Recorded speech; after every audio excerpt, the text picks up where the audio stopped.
This video is sponsored by Hobby Nut Models. Check the link in the description below for more details.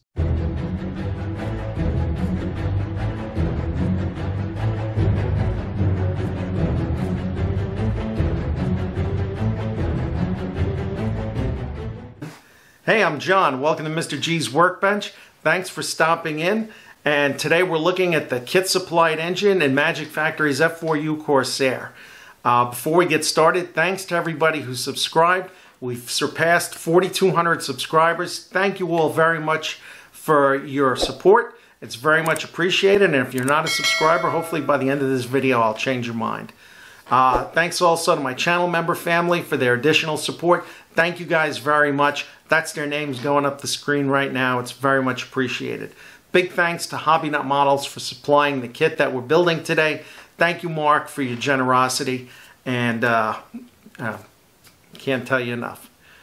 So the engine supplied in the kit represents the Pratt & Whitney Double Wasp 2800. They've done it in 14 parts. They're crisply molded. They go together well, and not much fuss getting them together. It's like everything else on this kit, good cleanup of each part is a must. So the cylinder heads went together. They were painted with AK Extreme Metal Aluminum.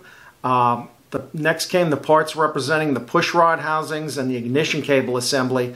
That's parts A30 and A60. Take care when you're separating them from the parts trees. They're very delicate.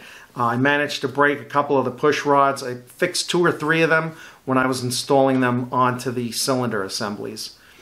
The push rods got painted black with aluminum tips. The ignition cable I painted with a blend of some really awful MRP acrylic brass paint and some Vallejo aluminum. I like the way it came out. It kind of matches the color in the reference photo I had. The crankcase has the most fiddly pieces, but once it's assembled, it looked really good. I painted the crankcase with AK Real Colors Aggressor Blue. It kind of matched the pictures I have. It's probably a little bluer than it needs to be.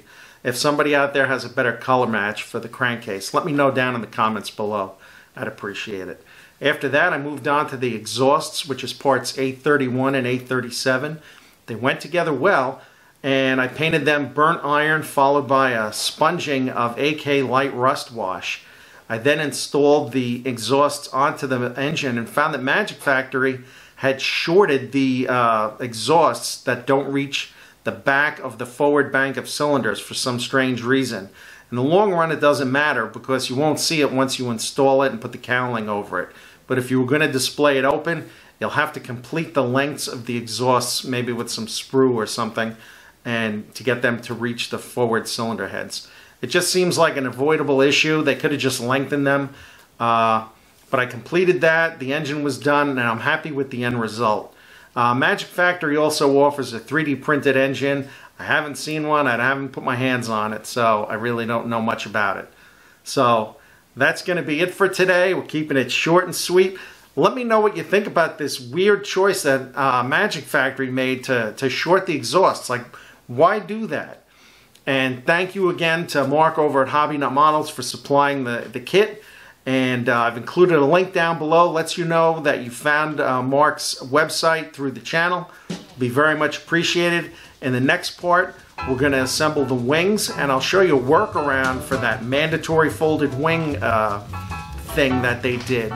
So until the next time we get together, take care, stay well. I'll see you next time.